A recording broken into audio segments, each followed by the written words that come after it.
பொன்மனச்செம்மல் புரட்சி தலைவர் எம்ஜிஆர் அவர்களையும் இதே புரட்சி தலைவி அம்மா அவர்களையும் வணங்கி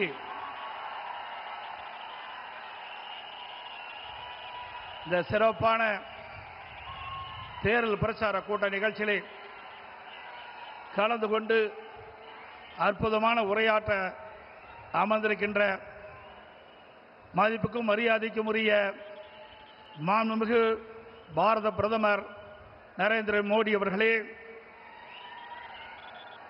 இந்த சிறப்பான நிகழ்ச்சியிலே கலந்து கொண்டு சிறப்புரையாற்றிய மரியாதைக்குரிய நம்ம கூட்டணியில் அங்கம் வகிக்கின்ற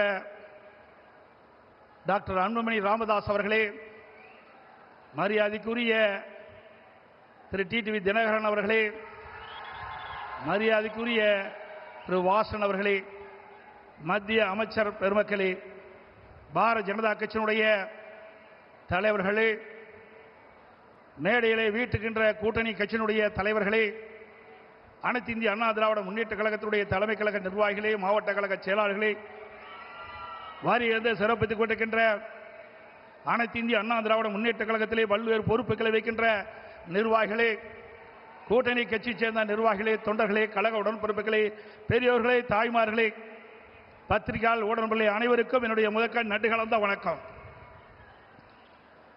2 நாளைக்கு முன்பு இதே திருச்சி மாநகரத்தில் திராவிட முன்னேற்ற கழகத்தினுடைய மாநில மாநாடு நடந்தது.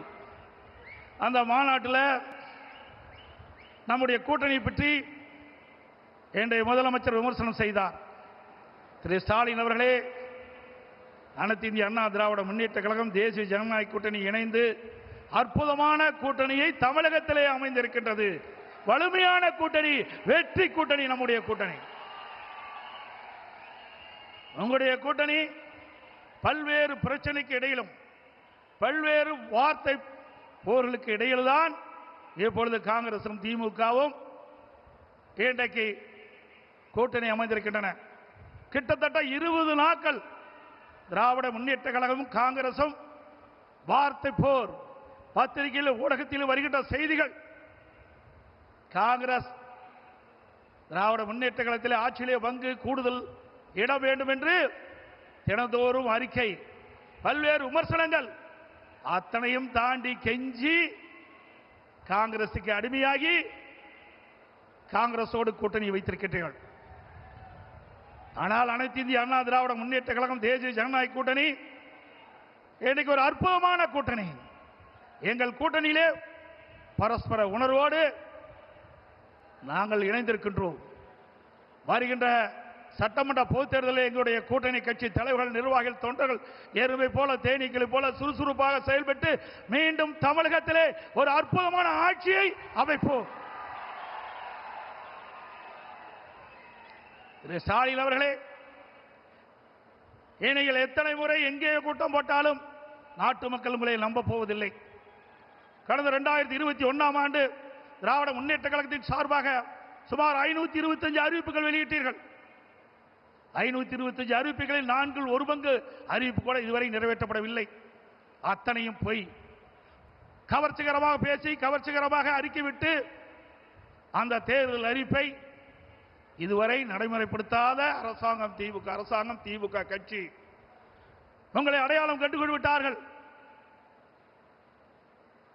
தேர்தல் வந்தால் அறிவிப்பு வரும் திராவிட முன்னேற்ற கழகத்திலிருந்து, தேர்தல் முடிந்தால் அதோடு விட்டு விடுவார்கள். அதுதான் திமுகவுடைய கொள்கை. ஆனால் அனைத்து இந்திய அண்ணா திராவிட முன்னேற்ற கழகத்தை பொறுத்தவரைக்கும் பொன்மனச்செம்மல் புரட்சி தலைவர் காலத்திலும் சரி, இதே புரட்சி தலைவர் அம்மாவுடைய காலத்திலும் சரி, கொடுக்கப்பட்ட வாக்குறுதியை நிறைவேற்றுகின்ற கட்சி அனைத்து இந்திய அண்ணா திராவிட முன்னேற்ற கழகம் எங்களுடைய கூட்டணி. ஆகவே மக்கள் ஏமாற்றி ஆட்சிக்கு வந்து இன்றைய தினம் மக்களை வாட்டி வதைக்கின்ற அரசாக திராவிட முன்னேற்ற கழகம் இன்றைக்கு திகழ்ந்து கொண்டிருக்கின்றது.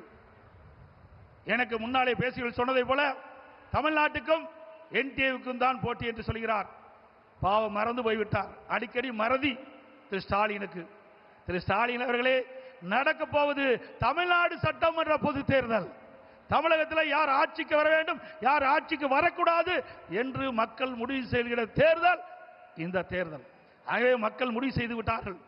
அதனால்தான் எங்களை பற்றி விமர்சனம் செய்ய உங்களால் முடியவில்லை. அனைத்து இந்திய அண்ணா திராவிட முன்னேற்ற கழகம் 10 ஆண்டு காலம் 2011 2024 அற்புதமான ஆட்சி கொடுத்தது. அந்த ஆட்சி காலம் ஒரு பொற்கால ஆட்சி என்று மக்களால் பாராட்டப்பட்டோம். இன்றைக்கு விவசாயிகளாட்டும், தொழிலாளர்களாட்டும், இன்றைக்கு அரசு ஊழியர்களாட்டும் அத்தனை பேர்களுக்கும் அனைத்து கிடைக்கப்பட்ட ஒரே அரசாங்கமாக அனைத்து இந்திய அண்ணா திராவிட முன்னேற்ற கழக அரசாங்கம் திகழ்ந்து என்பதை நேரத்தில் தெரிவிக்க விரும்புகின்றேன். அதே போல திரு ஸ்டாலின் அடிக்கடி பேசுகிறார், எங்கள் கூட்டணியில் இருக்கின்ற அத்தனை பேருக்கும் ஒரே கொள்கை என்று. திரு ஸ்டாலின் அவர்களே, திராவிட முன்னேற்ற கழக கொள்கையும் காங்கிரஸ் கொள்கையும் ஒன்றா? திமுக கொள்கையும் கம்யூனிஸ்ட் கட்சியும் ஒன்றா? திரு திமுக கொள்கையும் இன்றைய தினம் விடுதலை சிறை கட்சியினுடைய கொள்கையும் ஒன்றா? ஒரே கொள்கை என்றால் ஒரே கட்சி அமைத்து விடலாம், தனித்தனி கட்சி தேவையில்லை. ஆக பல்வேறு கொள்கை உள்ள கட்சிகள் எல்லாம் ஒன்றாக சேர்ந்துதான் திமுக கூட்டணி அங்கம் வைக்கின்றது. ஆனால் திரு ஸ்டாலின் அடிக்கடி சொல்வதெல்லாம் ஒத்த கொள்கையுடைய கட்சி எல்லாம் ஒன்றாக இணைந்திருக்கின்ற சொல்லி இன்றைக்கு மக்களை ஏமாற்றிக் கொண்டிருக்கின்ற கட்சி திமுக கட்சி. ஆக கூட்டணி அமைப்பது இயல்பு. எல்லா கட்சியும் தேர்தல் நேரத்தில் கூட்டணி அமைப்புகள் வாக்கள் சிதறாக கூடாது என்பதற்காக மக்கள் திமுக ஆட்சி அகற்ற வேண்டும் என்ற ஒரே எண்ணத்தின் அடிப்படையிலே, தமிழ்நாட்டு மக்களுடைய நலன் கருதி தமிழ்நாடு ஏற்றம் பெற வேண்டும், வளம் பெற வேண்டும் என்ற அடிப்படையிலே, கொள்ளையடிக்கின்ற கூட்டத்தை விரட்டி அடிக்க வேண்டும் என்ற அடிப்படையிலே தேசிய ஜனநாயக கூட்டணி பிரமாதமான கூட்டணி அமைத்திருக்கின்றது. உங்கள் கூட்டணி அப்படி அல்ல. உங்கள் கூட்டணியை அமைக்கின்ற கட்சிகளும் அடிமையாக உங்களிடத்தில் இருந்து கொண்டிருக்கின்றன. இன்றைக்கு தமிழகத்தில் நிலவுகின்ற பிரச்சனை, இன்றைக்கு போதைப் பொருள் விற்பனை, அதனால் மக்கள் படுகின்ற துன்பங்கள் ஏராளம். பெண்களுக்கு இழைக்கப்படுகின்ற கொடுமைகள், தினந்தோறும் கொலை, கொள்ளை, திருட்டு, வழிப்பறிவு, பாலியல் வன்கொடுமை நடக்காத நாளே இல்லை. சிறுமிகளுக்கு பாலியல் வன்கொடுமை, பெண்களுக்கு பாலியல் வன்கொடுமை, மூதாட்டிகளுக்கு கூட பாலியல் வன்கொடுமை. இப்படிப்பட்ட மோசமான கையிலாகாத அரசாங்கம் திமுக அரசாங்கம். அப்படிப்பட்ட அரசாங்கத்தை அகற்றுவதுதான் எங்களுடைய கூட்டணிய நோக்கம் என்பதை நேரத்தில் தெரிவிக்க விரும்புகின்றேன். அதே நேரத்தில் இன்றைக்கு திராவிட முன்னேற்ற கழகம் என்று சொன்னால் அது குடும்ப கட்சி, அது ஒரு கார்ப்பரேட் கம்பெனி, அது கட்சி அல்ல. அந்த குடும்பத்தில் இருக்கின்றவர்கள் தான் அந்த கட்சிக்கு தலைவராக முடியும், அந்த குடும்பத்தில் இருக்கின்றவர் தான் ஆட்சி அதிகாரத்துக்கே வர முடியும். அப்படிப்பட்ட கட்சியை தமிழக மக்கள் இந்த முறை விரட்டி அடிக்கப்படுகிறார்கள்.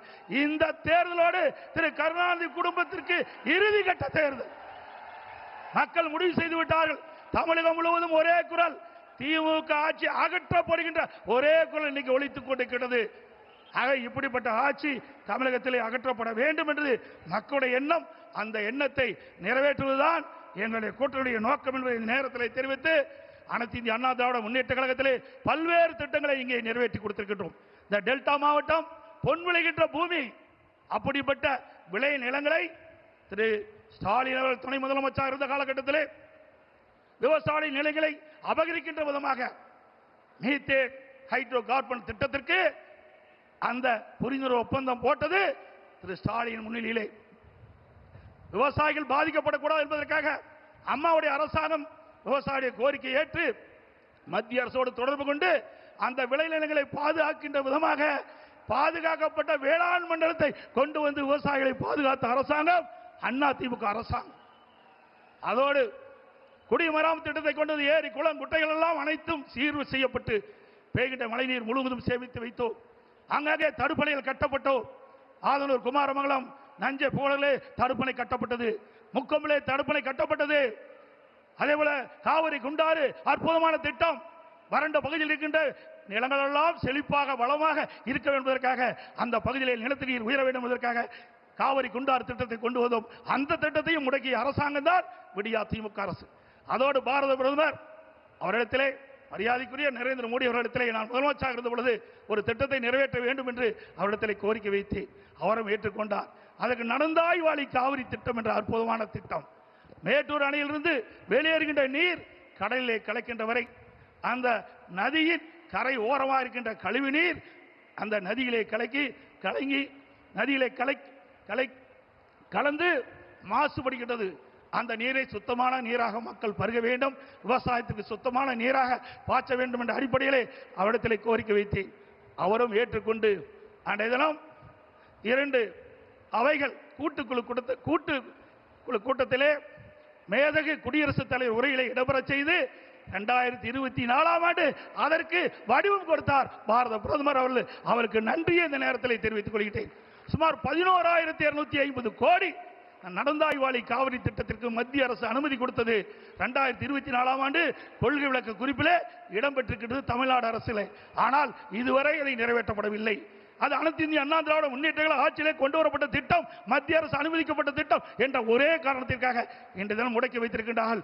மீண்டும் உங்களுடைய பேர் ஆதரவால் நம்முடைய கூட்டணி அதிக இடங்களிலே வெற்றி பெற்று அனைத்து இந்திய அண்ணா திராவிட ஆட்சி அமைக்கும். அப்பொழுது நடந்தாய்வாளி காவிரி திட்டம் நிறைவேற்றப்படும் என்று சொல்லி வாய்ப்புக்கு நன்றி கூறி, அதே நேரத்தில் நடைபெறுகின்ற சட்டமன்ற பொதுத் தேர்தலிலே தேசிய ஜனநாயக கூட்டணியின் சார்பாக போட்டியிடுகின்ற அத்தனை வேட்பாளருக்கும் பெருவாரியான வாக்குகளை அளித்து அவளை வெற்றி பெற செய்து மீண்டும் அதிமுக ஆட்சி அமைக்க நீங்கள் அத்தனை பேரும் துணை இருக்க வேண்டும் என்று கேட்டு விடைபெறுகின்றேன்.